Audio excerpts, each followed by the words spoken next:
华为的 Flex AI 要更强。它不只是软体在调度，它连硬体都可以调度。而且它不只是调度它自己的升腾晶片，它还可以调度辉达的 GPU，还可以调度 Google 的 Tensor 晶片，因为是不同系统的晶片，可以调度寒武纪的 NPU，所以它是一个把硬体跟软体统一调度的平台。那这是全世界第一款这种所谓 AI 平台的资源调度，唯一把硬体跟软体一起调度的。美国对中国的科技封锁不但没有杀死华为，现在反而逼出了一个更强大、更全面而且无懈可击的科技巨人了吗？我们要来看到是华为官宣说，11月25号的时候有这个新品发布会，会有新的旗舰手机 Mate 80系列、Max X7 AI 全场景的新品都要全面亮相了。那这一次呢，华为它不再是试探，因为它直接对标的就是苹果要发起这个最强烈的挑战。而且现在大家在讨论说，其实现在呢最害怕的西方国家最害怕不是说这个手机，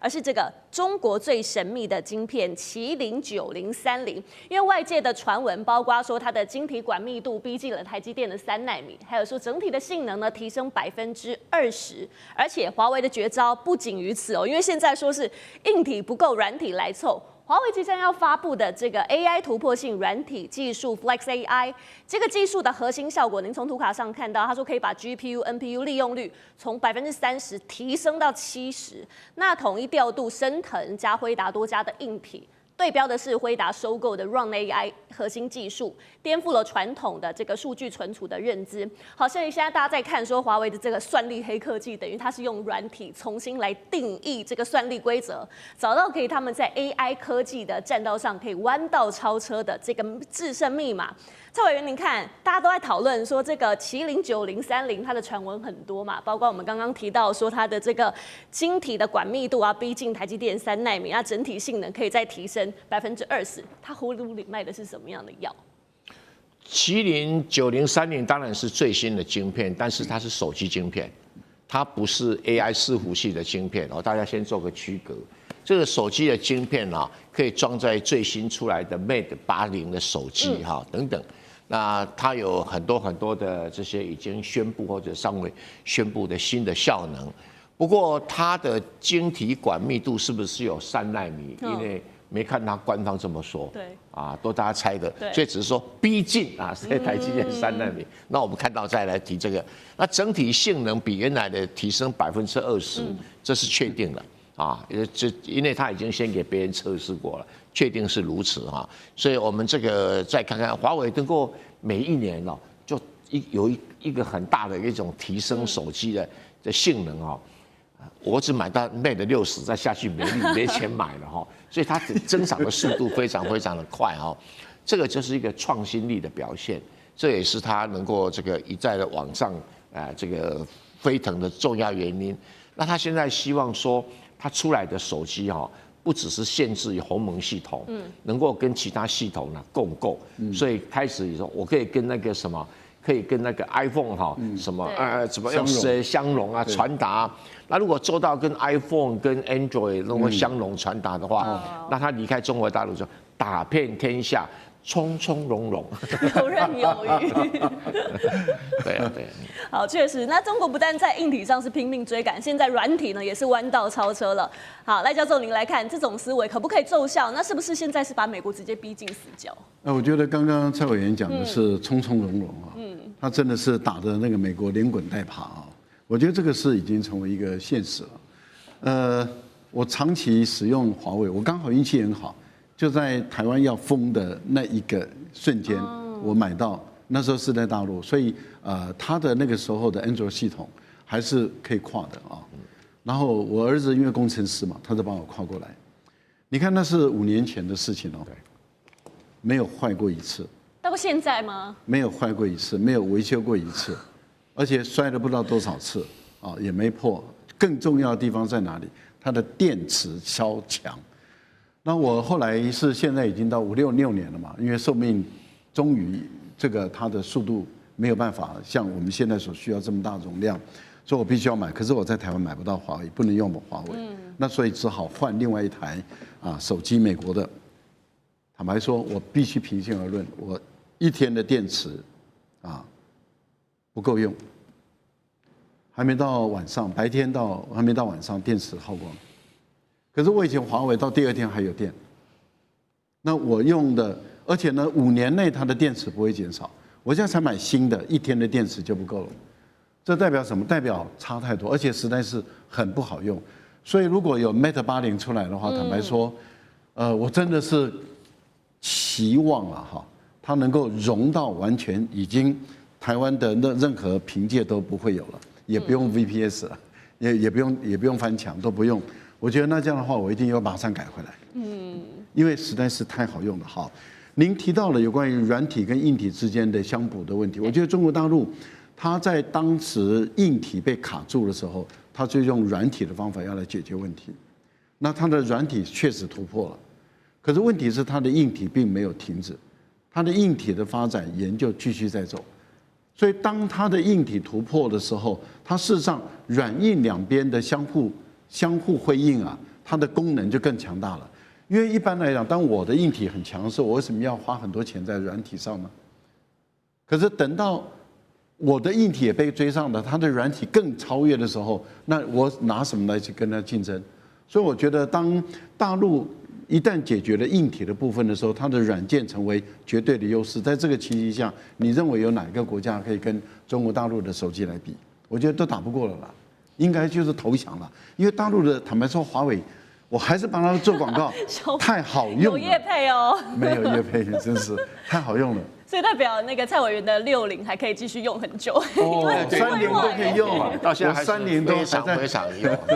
好，我们要来你刚起来讲那个 Flex AI 啊，跟手机没有关系，它是 AI 伺服器在用的，对，它对焦的是什么？是这个辉达的这个所谓 Run AI， 对，它叫做 AI 容器，这是一个很特殊的概念。什么叫 AI 容器呢？就辉达来讲哈。他把所有的各式各样的软体哈，在调整它 AI 运算的效率，就是说这边比较忙，我调过来这边用，这边比较忙调过来，那个叫做调度平台，叫 Run AI。但是现在啊，这个华为的 Flex AI 要更强，它不只是软体在调度，它连硬体都可以调度，而且它不只是调度它自己的升腾晶片，它还可以调度辉达的 GPU， 还可以调度 Google 的 Tensor 晶片，因为是不同系统的晶片，还可以调度寒武纪的 NPU， 所以它是一个把硬体跟软体统一调度的平台。那这是全世界第一款这种所谓 AI 平台的资源调度，唯一把硬体跟软体一起调度的。是。那辉达目前只调度软体平台。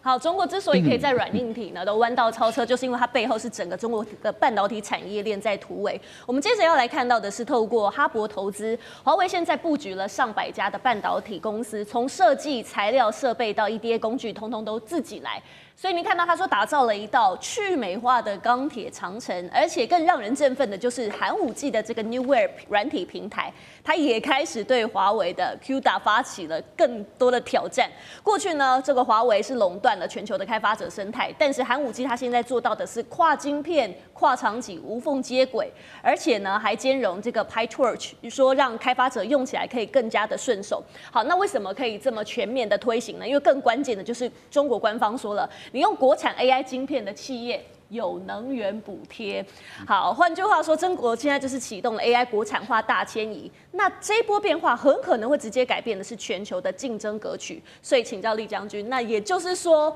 辉达的垄断时代结束了吗？我们可以这么预测吗？我们讲 AI 竞赛，AI 为什么要竞赛？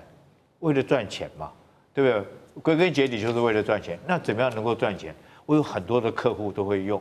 这个不是只有少数的科学家会用，连阿嬷他都会用 AI， 那你就一定赚钱。那怎么样让到阿嬷他们、阿公他们都会用？第一个就是好用，第二个就是这个容易用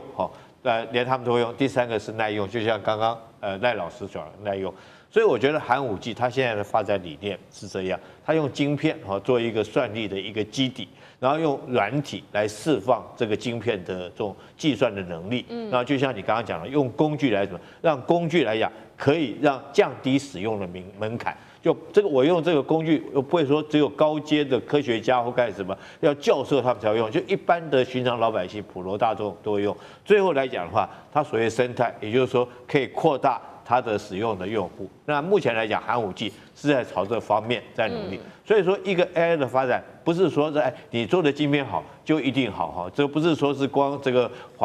这个 NVIDIA 的 Blackwell 晶片是比较高阶的，它就一定好。你必须要有其他的，包括到软体的配合，包括到客户的使用，包括你工程师的设计，最好能够让大家能够使用。我以前一直有一个观念哈，这个毅力可能有时候你觉得电锅比较好用还是电子锅好用？这个很多，我跟你讲哈，你问老人家年纪大，一定说电锅，还是用电锅？为什么？他一个按键按下去，他就可以煮饭，不管蒸或干什么啊，确实是简单好用。我觉得 AI 未来的发展也势必朝这个方向。那之所以中国如果说是要跟未来跟美国在这个 AI 晶片上面做竞争来讲的话，我想说，黄仁勋讲得很清楚。黄仁勋他曾经预言，如果说不让他的 NVIDIA 卖到中国大陆去的话，那中国可能在5到10年之内，搞不好还更早了、更快，就已经在这方面超越了中国。为什么这样讲？第一个，中国现在已经H20已经这个禁止使用了，它愿意提供更多的补助哈，包括寒武纪这些晶片。如果你用国产的晶片，我可以更低的这个价格补助。那中国来讲，大概从事这种 AI 晶片开发有100万的科学家，正在这每天24小时很认真的工作。但是矽谷哈从事这个大规模的这种开发的工程人员大概只有2万人而已，所以人数它就比你多嘛。第三个，我们讲说是华为晶片来讲，现在我们刚刚讲的910哈，它有一个9110C，它的算力哦，之前都认为说是 NVIDIA H100很好用哦，这个但是910C它的算力，黄仁勋自己亲口讲，它的算力只比 H100要低8%到12%。所以从这方方面面看起来，如果说给中国这个不管寒武纪或者是更其他的相关的 AI 的企业来讲，给他更多的补助，给他更多的帮忙来讲的话，我觉得中国很快会在短时间这个超越过美国哈。这也就是为什么黄仁勋一直很焦虑的一件事情。我觉得是美国自己在拱手把这个 AI 竞赛的这个冠军的奖杯哈，自己奉送，因为他的管制让这个奖杯奉送给中国。是我们来赶快看到是这个最新华为它发布的最新消息，超级调度技术。11月21号这一天，他说呢，可以把这个算力的利用率啊，从30%-40%的这个百分比拉高到70%哦，等于说是已经像是这个辉达它的 Run AI 的一个核心能力了。那么美媒曾经讲过说，这个 Run AI 它有多厉害呢？因为它能够将原本低于25%的 GPU 的集群效率一口气提升到80%以上，等于说华为这一次是靠它的核心技术的一个突破，以软体来补硬体，跨平台的统一调度来达成刚刚讲的这个利用率提升到70%哦。那么也把这个辉达、升腾跟其他 GPU 给统一资源，做了一个比较共同的一个管理，等于是3方算力的调度管理哦。那么也做了一个 GPU 的作战指挥部。节目一开始请教杨老师怎么看这个算力调度革命来自于华为的技术，等于可以跟辉达分庭抗礼了吗？其实我们过去看，就是美国对中国大陆的科技管制、科技打压，从半导体的就先进制程、前沿制程的技术，然后呢，晶片的出口，到后来 AI 晶片的整个管制，尤其是 NVIDIA 在许多的这种就是不断的提供所谓的中国特供的这个 GPU， 那最后呢 H20 那还是铩羽而归，因为中国大陆这边也不喜欢用啊，至少政府不喜欢用。那美国这边呢，其实也对于新的所谓的 Blackwell 的这个芯片呢予以管制。那同时这个过程你就看到，大陆这边其实政策举国体制的这个扶植，让许多的企业不只是华为。你说寒武纪等等之类，其实寒武纪早期的时候刚开始出来的时候，它95%的这个业务是来自于华为，但华为要收回来自己做的时候呢，然后你就看到它有一段时间突然没有客源，可是呢，突然在就是 NVIDIA 的这个AI 晶片上面的这个管制的时候呢，大陆就选择让这些产业发展。华为一方面是在硬体，另外一方面是在软体。硬体你就看到它不断的这个叠加，在最有名的就是当那个时候雷蒙多到中国大陆访问的时候，Mate 60就出来，也就是用7奈米的技术做到5奈米的效果。当时呢，那现在更提升，这是第一个硬体。那第二个呢，就是软体，用软体的方式，我一块的这个硬体，我就可以用软体去提升它的算力，我达到更高的这个效能。因此呢，从硬体、软体这个双管齐下的这个方式达到不只是效能的提升也及算力的这个提升。因此，你就看到这个虽然它目前还是在做这个关键性的突破，我们看到最近不管是在深圳的那个展览会当中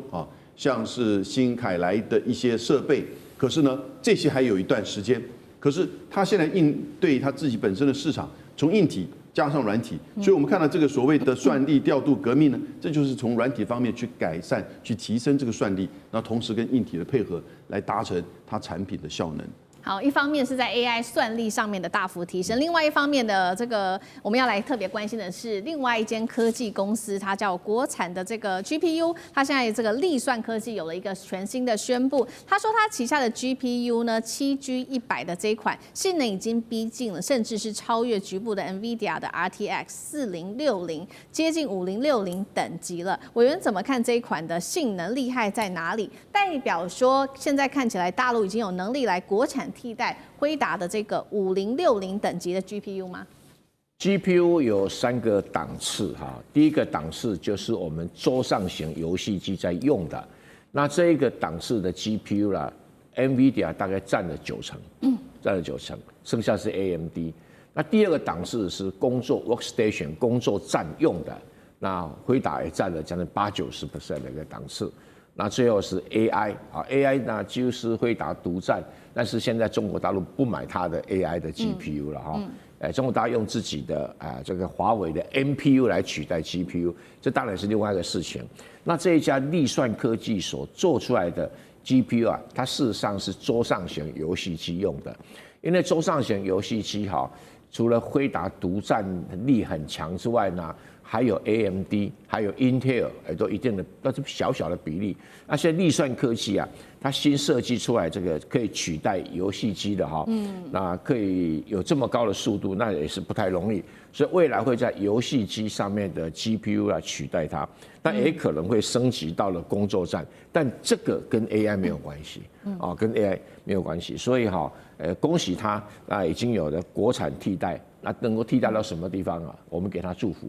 好，那另外一方面，我们要来看，如果是来看整体因为《经济学人》给了大陆的这个晶片产业非常大的评价他认为说呢，2026年中国的晶片产业会震惊全世界，到底怎么一回事？等一下我们持续来看。先来看到几个比较大、比较惊人的数据，来自于这个 AI 的晶片市场。我们先来看到，包括了华为、寒武纪，现在预估统计已经拿下了40%在中国的 AI 晶片市场。那么现在中国的晶片产能是全球第一，如果以全球占比来看，幅度超过2成。来自于美国科技媒体，这个是 Wild 的创办人也骂说，你美国总统川普的禁运根本就是愚蠢，逼中国自主化。而且他们这边也特别提到了，大陆拥有非常廉价的能源电力，算力成本更是全球第一。中国会在哪些领域接下来可以反超美国？2026来自于经济学人的预言又有什么样可以值得期待的事情？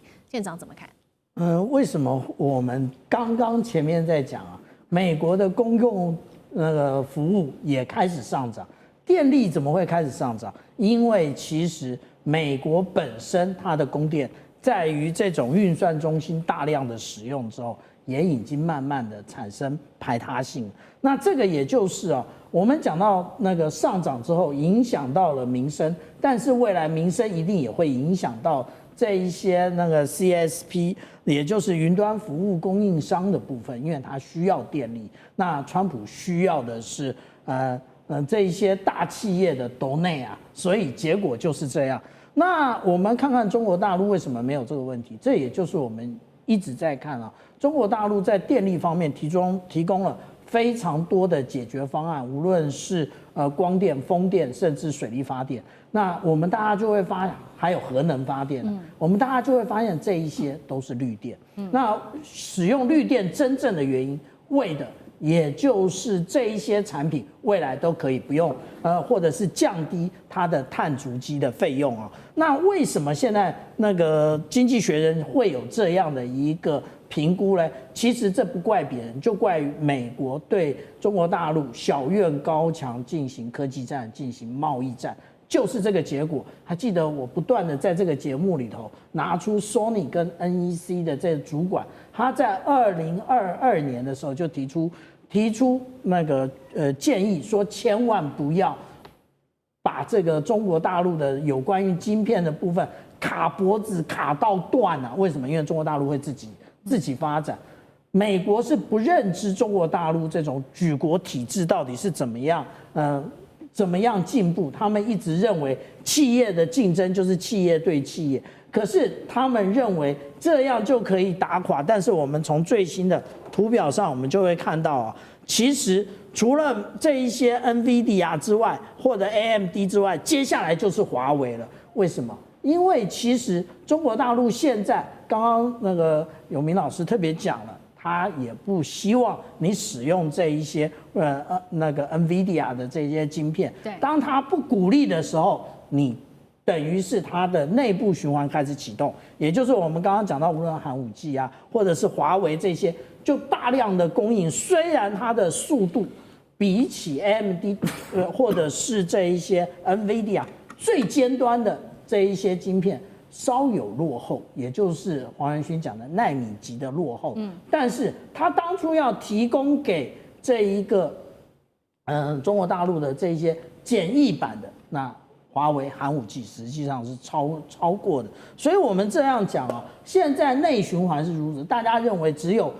中美在对抗吗？那不要忘了，有很多的想要进入这个领域的国家，他买不起 NVIDIA 的产品，对，他会不会采用那个，例如说我们看到华为的这些产品？黄仁勋这回爆出了一个真相，他认为呢 ，AI 战中国势如狂潮啊，尤其中国现在有几个优势，包括能源便宜、补贴猛、体制呢也比较快速，连辉达现在自己都承认自己看衰美国了，这是第一个。等一下我们会来做解读的。第二件事情是碳基晶片这样子的一个新技术正式的量产启动了，中国接下来能够透过绕过 EUV 来弯道超车吗？今天我们都会一起来做关心。好，美国在 AI 的霸权地位会不会不保呢？因为这一次不是中国自己宣告胜利了，我们要来看到是连辉达都不看好，因为黄仁勋自己亲口说的，他说美国恐怕在人工智慧的竞赛当中会输给中国。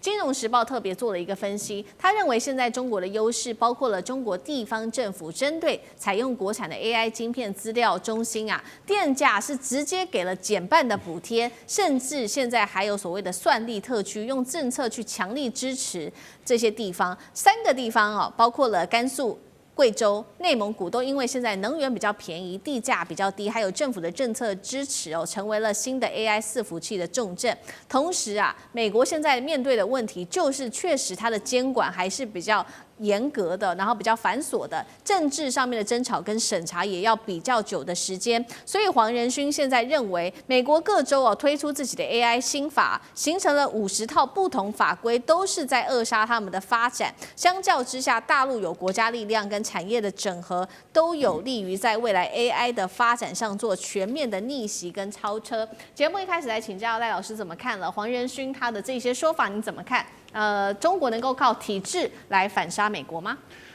黄仁勋是 AI 的设计者哈，然后提供晶片的，但他本身不是晶片的制造者，因为晶片的制造者过去是依靠台积电嘛，他现在想分散风险了啊，对，所以英特尔或者是到三星那边去分散风险，那这样的话对台积电当然不见得是一个好消息了，但是很明显的。它是提供晶片的，那就要看说美国跟中国大陆在竞争 AI 的时候，这个 AI 的这个市场的应用面谁大谁就赢嘛，谁小谁就输嘛，啊，我想这个是一个很现实的问题。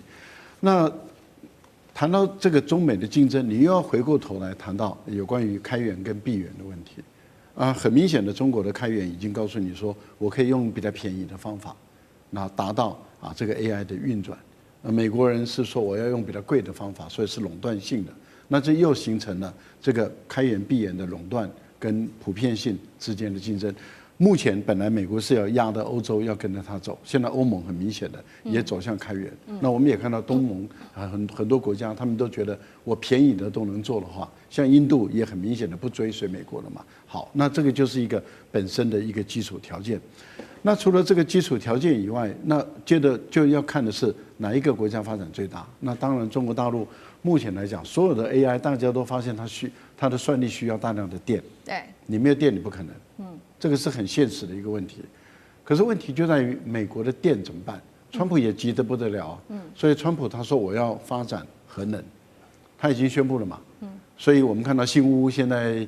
这个开心的不得了嘛。说哎呦这个以后的市场很大。可是问题是核能电厂要盖多久？要花多少时间盖？是1年就可以盖起来，还是要5年10年？它是很漫长的一个过程。那你这个能源的供应很明显的基础设施，美国的现在的能源的电力很明显的是少于中国的电力，而中国的核能目前来讲，在盖核电厂中，中国的核电厂占1半，再加上中国有清洁能源，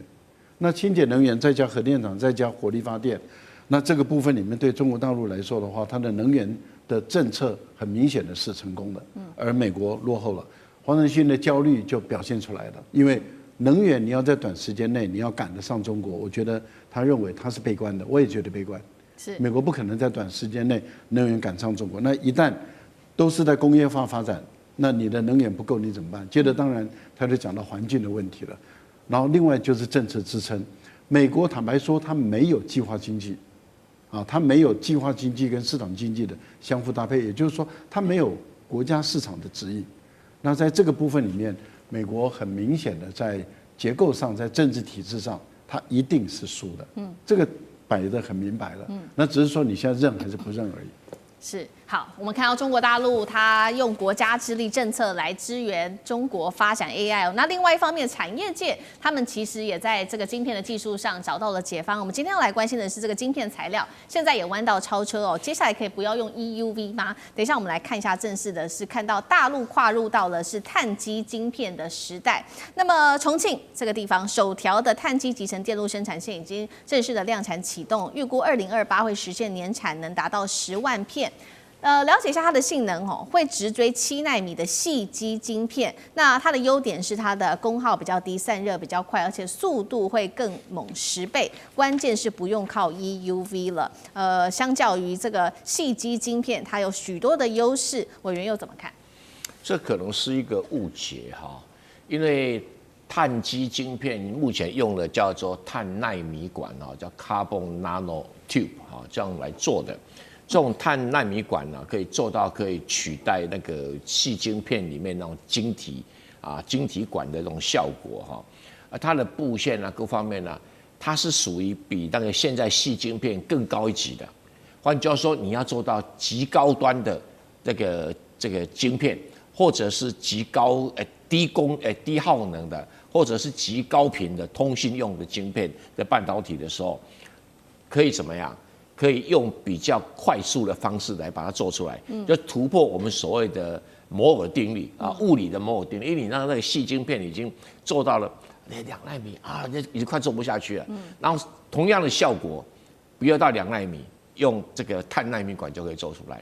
那碳奈米管现在还没有量产，还在这个试产的阶段，但是已经相当进步了。这个研究碳奈米管的厂商随便念一锅你都知道了，台积电、IBM Intel 哇一大堆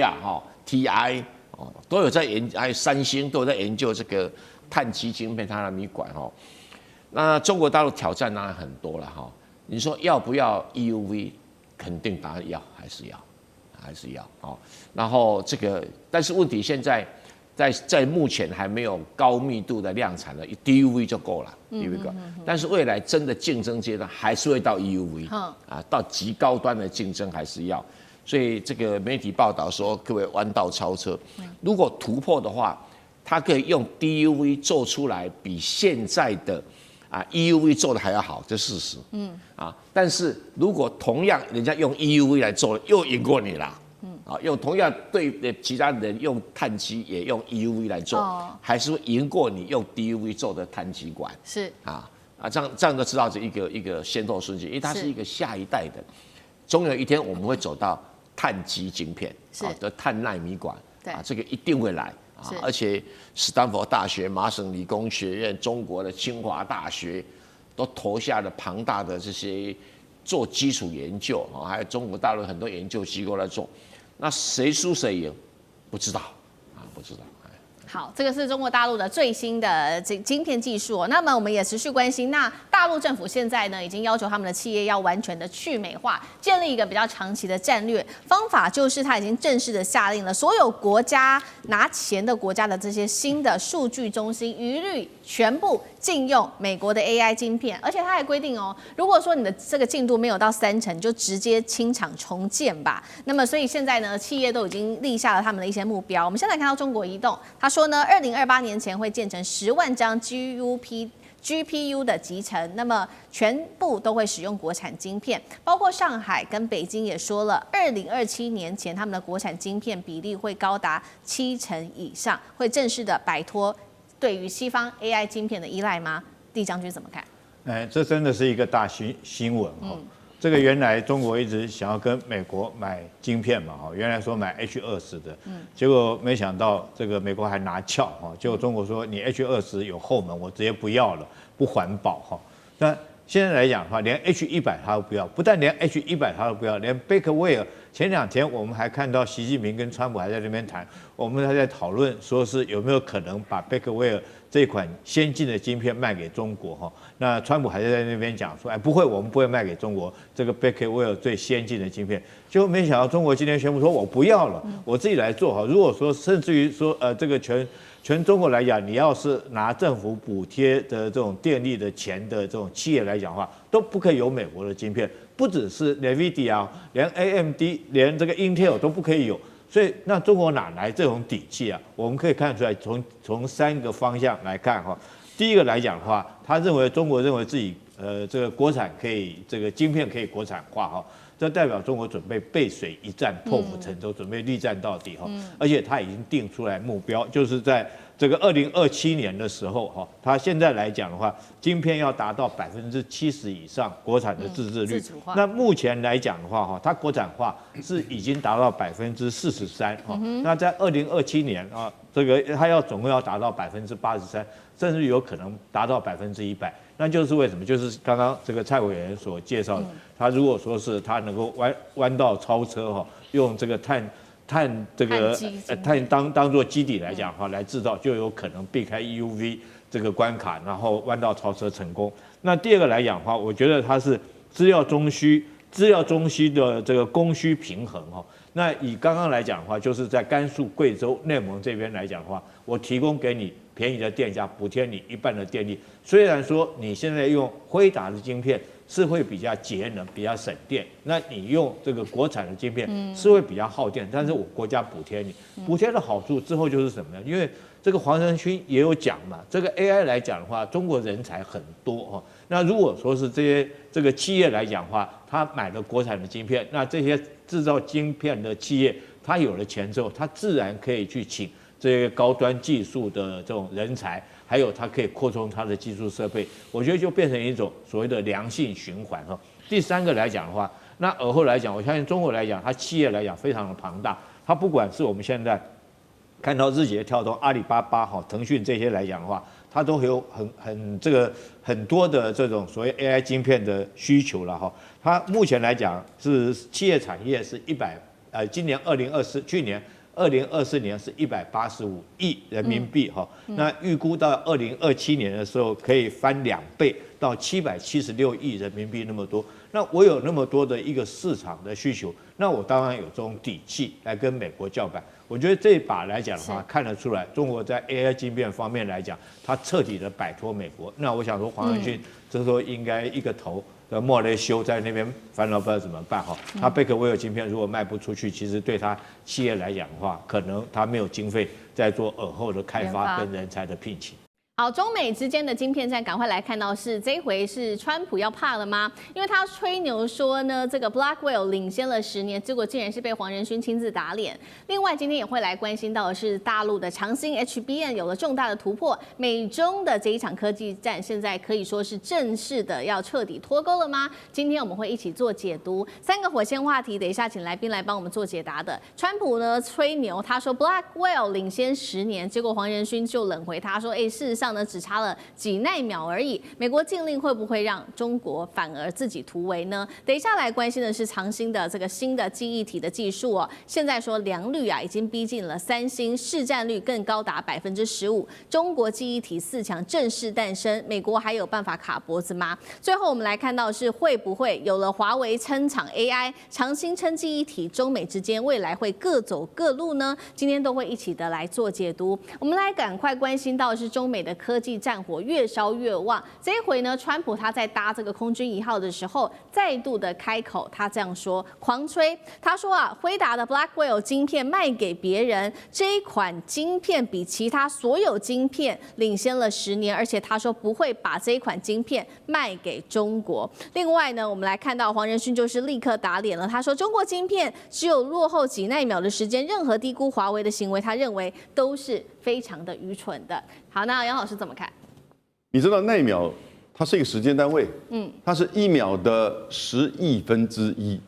哦，那我们通常有人大概现在都知道医美讲皮秒，对不对？那1奈秒等于1000皮秒，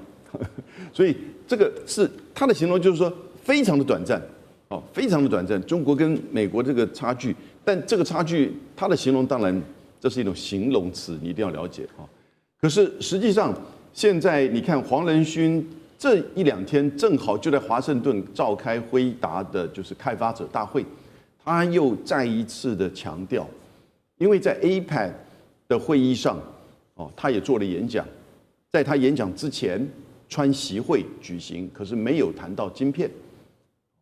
美国这边是有就是说提到大陆这边会解禁一些限制，可是大陆这边也都没有提到任何相关的晶片的问题。那尤其就是辉达的 Blackwell， 而川普也明确的讲，他没有谈到这个东西。可是黄仁勋就不断的说，你要卖给他，因为他现在过去的市占率从95%现在降到几乎是0，而整个对华的市占率不断的往下降。H20这种降格的产品都被认为要增加课税，被美国要课15%，而中国大陆官方甚至说这边可能有后门。那习近平还把它当作笑话，跟李在明说：“我送了一个小米机啊，看看是不是有后门。”所以这样的情况显现出辉达在大陆这边的这个市场现在受到局限。那黄仁勋一直不断的强调，其实让大陆用美国的技术，反而是可以去主导中国大陆在相关的科技发展上，未来在技术的依赖度上，还是需要美国啊。然后当然也让美国企业能够有所获利，你获利就可以转为做投资。作为什么研发？那你永远在技术上可以领先。现在 Blackwell 面临到的挑战就是华为，华为的这个升腾910C 和910B 它的这个 AI 芯片已经被腾讯、百度和位元组跳动等公司采用，那现在用于在推理工作。所以这些 AI 的芯片，当然你说跟辉达一定还是有差距，而且另外一个问题，技术上有差距。还有呢，产能上也有很大的差距，因为中国大陆现在有5000家 AI 的这个公司它所需要的产能其实非常大，那即使是 H20还是受到这个支持，所以现在就是川普政府，我们就看接下来这1、2个礼拜，中美之间大概会签这个贸易协议，会不会谈到晶片的问题，会不会让辉达卖 Blackwell 给中国大陆市场？好，中美之间晶片战的最新进度，我们会持续的做关心。那另外一方面，这个比较有确切的消息是来自于大陆的半导体界有一个核心的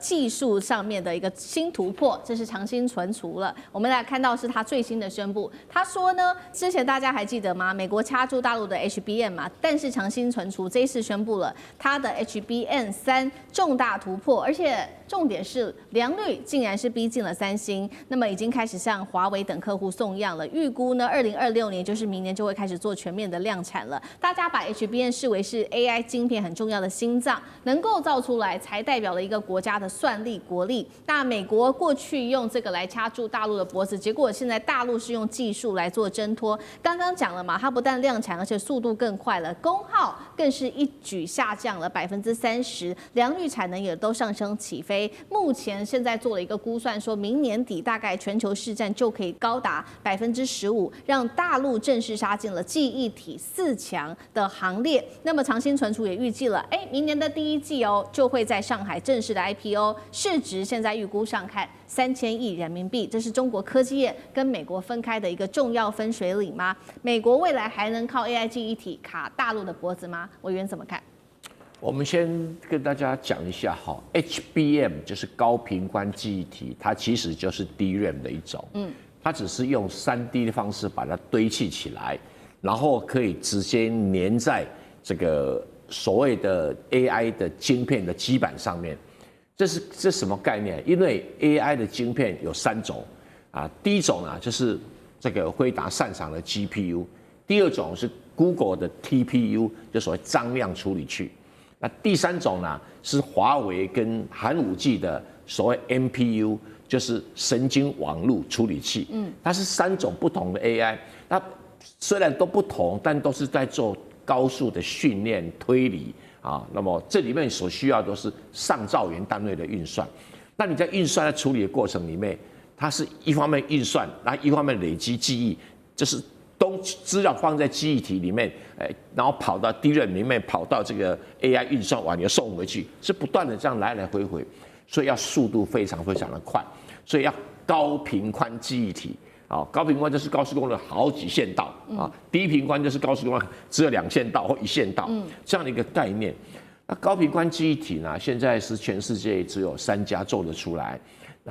就是三星啊、SK、海力士，然后再加上美光。那现在长兴存储如果也做得出来的话，对中国来讲，在 AI 晶片是一大突破。是因为现在即使说我们用华为的这个升等的这种晶片 NPU 的晶片来做 AI 运算，可是我们仍然还是要去跟韩国跟其他地方买 HBM。那如果他们限制不卖给我们，那我们的升腾的这个运算的效率就会降低很多。那现在可以自己做了，就不受影响，而且还可以扩大市场。好，那所以如果说，我们可以自己做 AI 晶片，又可以自己做 HBM， 那现在剩下最后一个，就是我们可不可以有封装 CoWoS？封装 CoWoS 就是中间不要以前的什么线路图连接的，直接把连成一团，然后用垂直穿孔技术啊，我们叫什么 Silicon Through Via 这种穿孔技术。就等于几乎都没有线路中间浪费时间，会产生低功率。它 LP 就是 low power 啊，low power 哈的 DDR5X 就是5倍的哈。然后用这种方式会使得整个的推理的速度可以说爬了好几层楼梯上去。是，所以表示说黄仁勋讲的对啊。对啊，仅落后几奈米啊，所以现在已经开始不落后了。所以只要 CoWoS， 因为 CoWoS 在全世界做的最好的台积电。所以如果 CoWoS 再加上去啊，能够封装成功的话，那中国的只剩下 NPU 如何升级的问题而已啦。因为中国没有在 AI 晶片不是走 GPU 的路线，是走 NPU 的路线啊。那这个还在竞争中，就说到最后是 Google 的 TPU 会赢呢，还是辉达的 GPU 呢？还是中国的这个那个什么的 NPU 最后会取得最大的胜利呢？坦白讲，没有人知道。现在刚刚在起跑点，假设我们今天是马拉松，我们现在才跑多少？才跑1公里而已，后面还有很远的距离要拼命了哈。那没有人敢讲说谁会赢啊，那只是目前看起来是黄仁勋跑在前面。可是不担保说，因为很多科学家讲 GPU 有个限制在那边，可能会被 TPU 或者 NPU 给突破过。那我们就拭目以待。好，所以我们看到大陆现在在这个晶片战，从设计、制造到记忆体都已经完全的自主化。那么封装还在努力的当中。那现在黄仁勋也都亲口承认了，他说大陆现在封锁我们的 H20的晶片进口，代表说他已经拥有足以支撑军方需求的 AI 晶片了，也暗示说，未来黄仁勋认为中美之间在这场科技战上面会正式的走向彻底脱钩吗？舰长怎么看？我们现在一直在讨论。中国大陆它为什么可以自主供应，然后可以跟美国科技脱钩？不怪别人，怪美国自己。为什么？我们现在拿出来这张图版其实是在2020年就已经提到的，无论是索尼或 NEC， 它的高层就已经特别提到这件事情。也就是说，如果说不让那个中国大陆它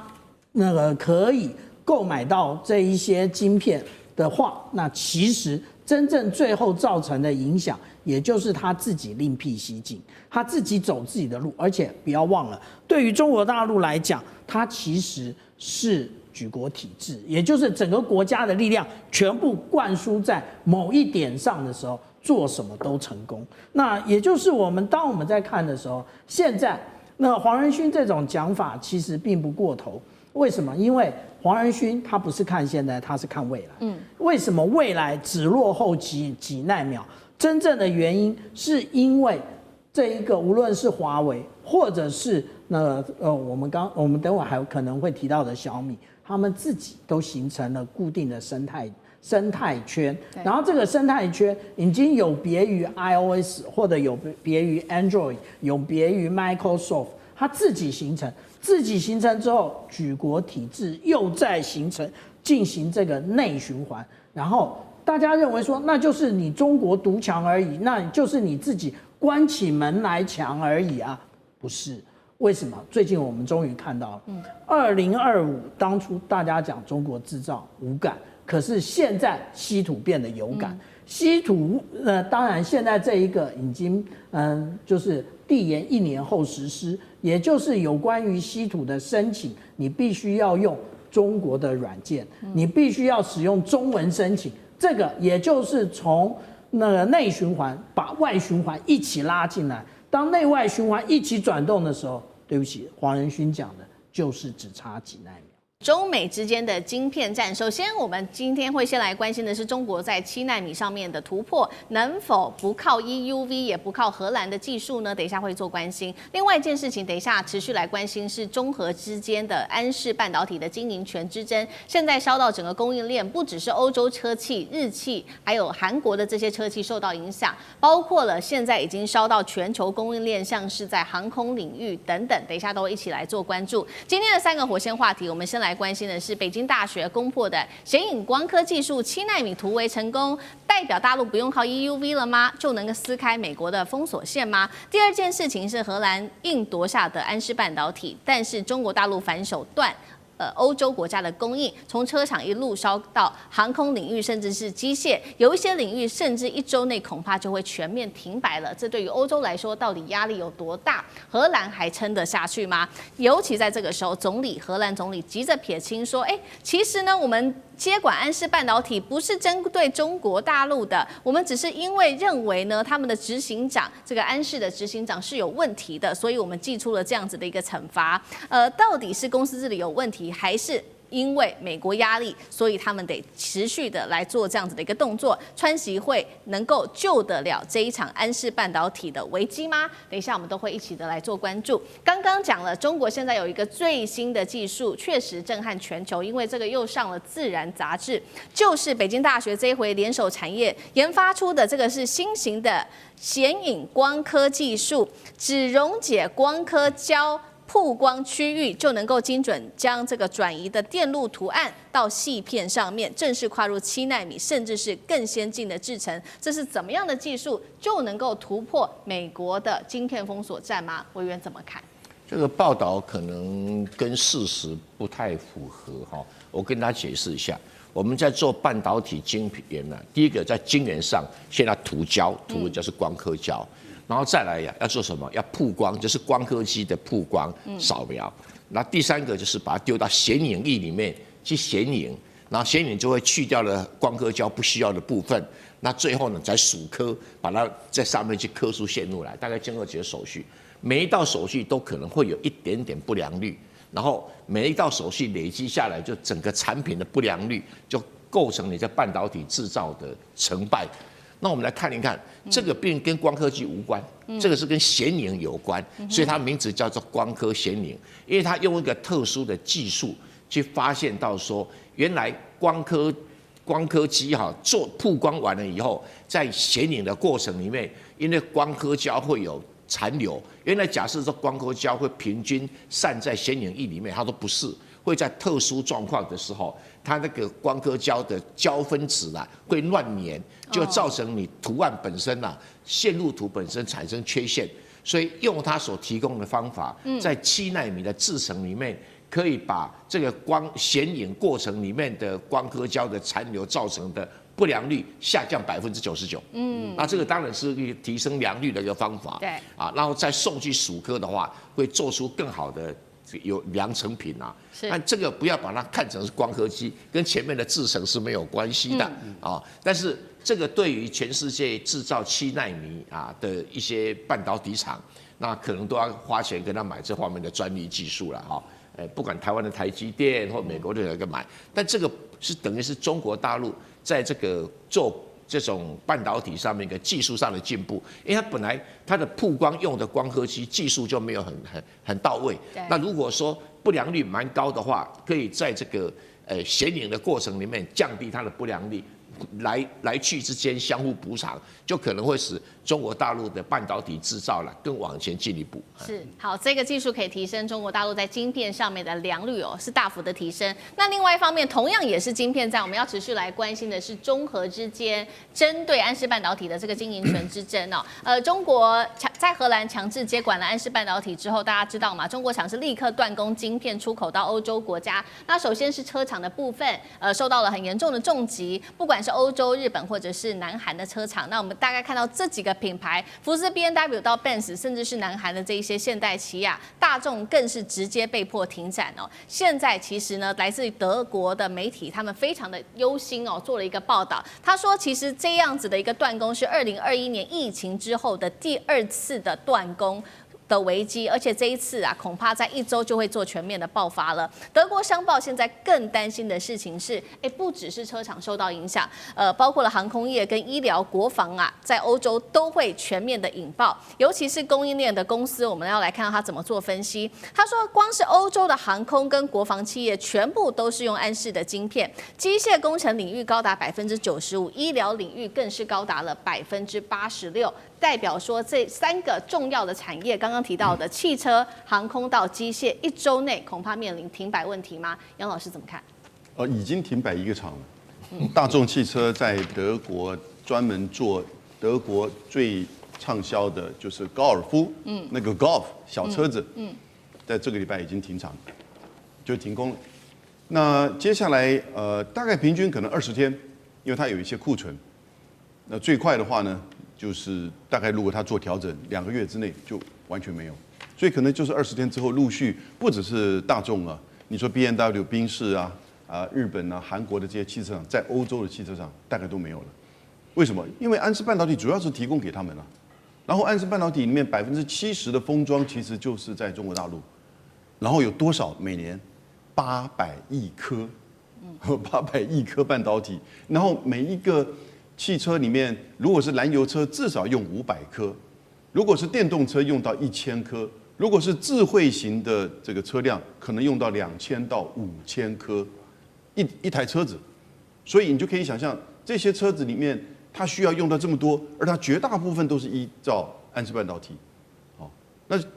现在你说这个就是美国对它的制裁，然后到了9月份的时候就延伸制裁你海外的子公司。如果超过50%的股份，也会在制裁的范围之内。那德国就荷兰就出手了。对，那真的是很糟糕。他不知道这个冲击会这么大。对，他出手之后呢，中国就反制，在中国的70%的封装不准出口。那这个时候，所有的用安氏半导体的这个各个国家的汽车厂，尤其在欧洲的，就会碰到停产。那 Gulf 已经就是停工了。来不及在就是别的地方来补呢？这个来不及，因为这个量太大。那另外再做一个封装厂，那绝对这个缓不济急。而且要经过很多的这个验证，所以现在就变成一个你必须要立刻解决这个问题。我觉得大家现在都在看接下来川习会去怎么处理。因为问题还是出在美国啦。对。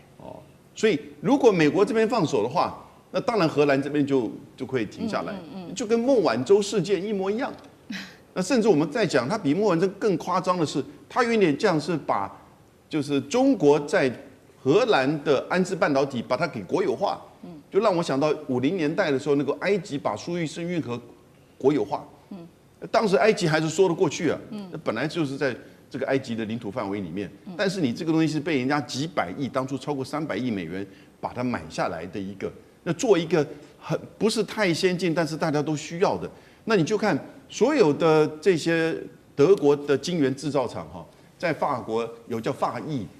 还有呢，就德国的英飞凌，还有一个叫做安森美，他们其实都把制造厂这种就是说成熟智能制造厂放在欧洲，但是呢，封装厂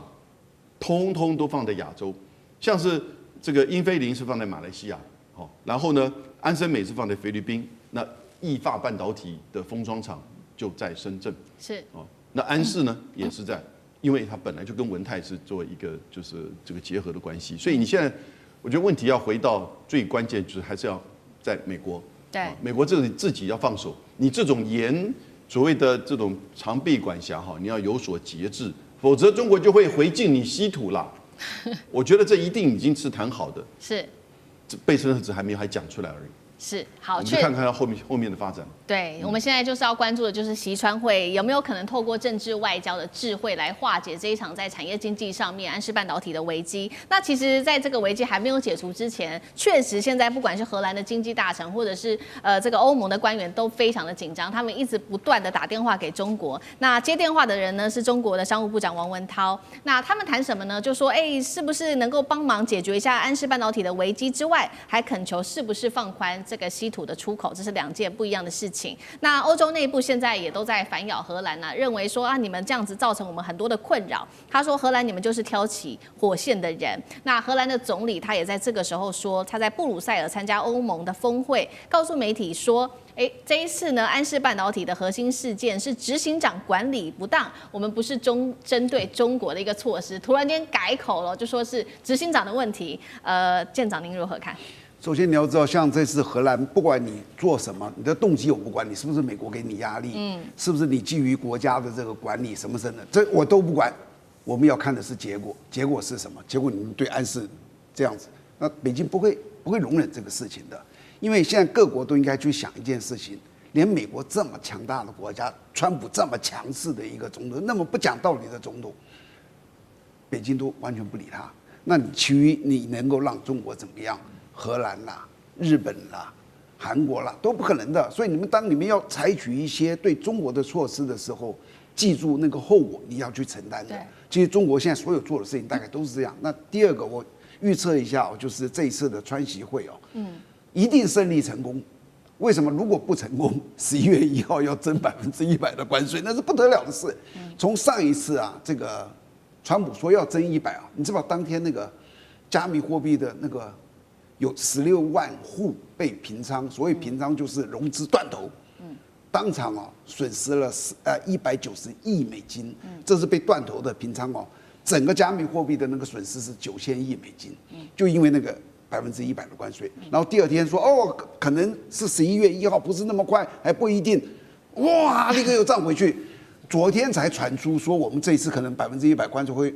不会这个限稀土你知道今天股市涨多少？你们应该都知道，涨了461点，大涨你就知道它的这个对全世界的经济影响有多大。中美如果打起来，那是一个世界经济不可承受之重，所以双方的当事人都知道，我们不能够让它崩掉。那谁敢让它崩掉？所以他们会极尽一切的能力，让它有一点成就。而以川普的这种作为，就只要有一点成就，他经过了过度的包装，我们这次是非常成功的，所以11月1号绝对不会征100。